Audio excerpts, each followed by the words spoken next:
What's going on, everybody? It's Jeff Iafrate from Crunch Time here with my Detroit Lions 2024 NFL Mock 2.0.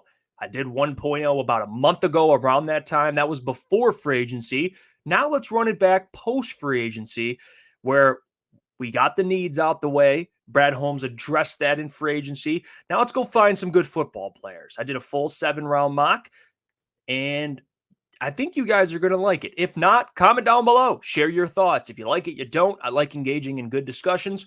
And don't forget, like the video. It helps push the video out in the algorithm. And subscribe because we just hit 5,000 and we're trying to get to 6,000 before the NFL draft later this month. Now, no trades. So let's get started at pick 29. I have the Detroit Lions taking cornerback Koolaid Mckintry, a player that has been mocked to the Detroit Lions often. And I just love the value at 29. I love the football player. You could say, well, he's coming off an injury, Jeff. Well, for some reason, Brad Holmes loves that. And he might love him even more because of that, because you still get a damn good football player at 29. He has a high football IQ. He started in Saban's defense as a freshman, which is significantly hard to do, by the way. And I think that speaks volumes to who he is as a player and what he brings, like I said, football IQ wise. He's elite in press man coverage. It's something the Lions need desperately. They need man-to-man corners. Look at the NFC North. Keenan Allen, DJ Moore, Justin Jefferson, Jordan Addison, Christian Watson, Jaden Reed. I could keep going. This is a division, and we're just speaking on the division. You go to the NFC, A.J. Brown, C.D. Lamb. There's a plethora of elite wide receivers in this conference and in your division. So I think corner is more important than people think. Now you got Cam Sutton, who's no longer on the roster, and I think corner is more of a need than people really understand. And you look at the NFL, getting a fifth-year option on a corner, I think, is valuable, especially in today's NFL. Koolaid Mckintry is used to playing in big games. He can handle any defensive scheme. I think AG, being a former corner, will love Koolaid Mckintry. And we saw Brad Holmes at his pro day ran like a 4.5 with a broken foot or a messed up foot. Not sure of the exact injury. But I love Koolaid, man. I like his intangibles, and I think he would be a great player for the Detroit Lions to take at 29. Now, you're wondering, where's the edge, right? Darius Robinson has been a player that's been mocked to the Lions often at pick 29. And I like D-Rob. But the value I got at 61 with Adisa Isaac, he was too good to pass up on.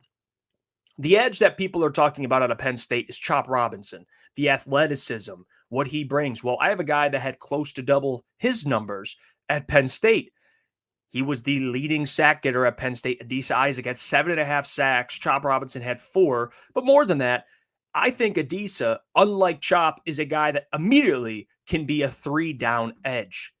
He's great against the run. He's got great hand placement, great size, 6'4", 250 plus. And you got, again, great players on your defensive line already, but also great coaching. Terrell Williams, I think, could coach Adisa Isaac and kind of help him take his game to the next level. You're not looking for another Aiden Hutchinson. You're looking for somebody that can generate pressure and help kind of close the pocket for Aiden to, I don't know, finish plays. And that's what they didn't have on the other side of Aiden last year. And I think James Houston coming back will help. But what about a guy that can play more consistently? And I think Adisa Isaac fits that. I love what he brings, and I love the size. And again, with the right coaching, he's not in a situation where they need him to play immediately, but he's got some upside, I think, for the future as well. At pick 73, I have the Detroit Lions addressing wide receiver after the departure of Josh Reynolds, and that receiver is wide receiver Brendan Rice out of USC. Now, his dad is Jerry Rice, so you can make a case for that, but let's just talk about the football player because I love the football player. He's a great route runner, intelligent route runner. And he was Caleb's number 1 red zone threat. He had a breakout season this year at USC. He's got great size, 6'3", long arms, which makes his run blocking even more impressive because, again, he uses his size and length correctly. Brad Holmes loves USC wide receivers. He took Amon-Ra St. Brown. Obviously, he's got an affiliation with USC wide receivers. And I think Brendan Rice could be the next great USC pick now for the Detroit Lions. He brings a different skill set than Amon-Ra. He can be a deep threat. It's really up to how Ben utilizes him. And he's a lot more than just a deep threat. And I think Brendan Rice in this offense would be a great replacement for Josh Reynolds. I really do. Now, at 164, I have the Lions finally addressing offensive line. They take Zack Zenner at 164, offensive guard, who I believe is a top 100 player, but I think with the injury he sustained this year at Michigan, and you could hear a pin drop in that stadium, by the way, when it first happened. Because of his importance to that offensive line, he might drop, and that gives the Lions the ability to go take him, and Zack Zenner could easily be your future replacement over Kevin Zeitler, who's 34 years old and signed a short-term deal. Zack Zenner played every snap in his career at Michigan at right guard. And he's a great run blocker, like I said. Michigan, they love to run the football. The Detroit Lions, they want to run the football. But Zack Zenner also brings upside in pass blocking as well. Great size. And, there are some question marks about Zack Zenner, and that's why I think top 100-ish is fair. But at 164, you kidding me? To get Zack Zenner would be an excellent pick by Brad Holmes. And it's not just Zack Zenner, the only offensive lineman we're talking about here, because I have the Detroit Lions doubling up on offensive linemen. And I'll explain why here. So at 201, I have the Lions taking Tanner Bortolini, center out of Wisconsin. Now you're probably wondering, Jeff, why'd you double up on offensive line? Well, I'll explain.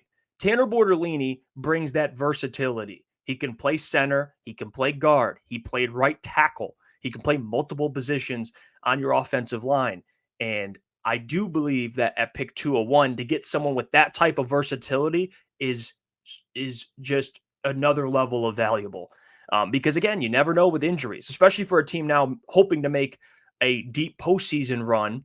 I think having depth at multiple positions, which Tanner can kind of cover, is great value. And that's kind of what they did with Colby Sorsdahl last year. You're taking a flyer on a player. Now, you probably could have went tight end at this spot, but I thought Tanner Bortolini, with how he tested, especially at the combine, to me, it was an interesting pick. So I went ahead and did it. I don't care. I doubled up on offensive line, but they're not the same. So to me, it is justified. Please share your thoughts on that one. I know that one will be a controversial pick. Now, for the next selection, at 205, I have the Detroit Lions taking safety Omar Brown out of Nebraska. And now, safety is something that I don't think people are talking about much, but it is a need now with the departure of C.J. Gardner-Johnson. They cut Tracy Walker. They have not signed a safety. And I think Omar Brown at 205, the team captain, a tackling machine. And I think that's somebody that, again, Brad and Dan are going to like as a guy who can play special teams, and he can provide some depth in that safety room in case of injury. And they said that Brian Branch will play some safety. They should keep him in the nickel. And drafting Omar Brown for some depth there, some competition in the safety room, kind of gives you the ability to do that. So I went ahead and drafted Omar Brown at 205. And at 249, I have the Detroit Lions addressing kicker, Will Reichard out of Alabama. And he is pretty much the consensus nation's best kicker. Maybe not the most strongest leg, but consistency, which is something that I was impressed with. I mean, he was 5 of 5 from 50 plus this year, 7 of 10 from 40 to 49, 7 of 7 from 30 to 39, and 3 of 3 from 20 to 29. But his longest kick in his career, he tied it this year with 52, and it's been 52 this year, 52 longest kick of 52 last year. And he's not Harrison Mavis in terms of, I think Harrison hit a 60-yarder, but he's much more accurate, which I don't hate at all, to be honest with you. And I do think there's upside there with his leg power, and also he can punt, which again is something that, they have Jack Fox, but to get a guy who can also punt, like I like that out of Will Reichard. He brings some versatility too. And I think playing in the SEC, he's played in some big games. I think he hit the game winner over Texas to give Alabama that win. He's good under pressure, and I think he would be a perfect fit to kind of give Michael Badgley some competition. Now, there you go. There's my 2024 NFL Mock 2.0 for the Detroit Lions. Please leave your thoughts in the comment section below. Is there anything you like, anything you don't like? I think it's a good discussion regardless. And I appreciate you guys for tuning in. Don't forget, hit the like button and subscribe if you haven't already. We're live weekdays, 8 p.m. to 10 p.m. Me, Booner, Lukas Klotz, and of course, Michael Gentry. And I'll catch you guys next time, closer to the draft, for my Lions mock draft 3.0. I'll catch you then.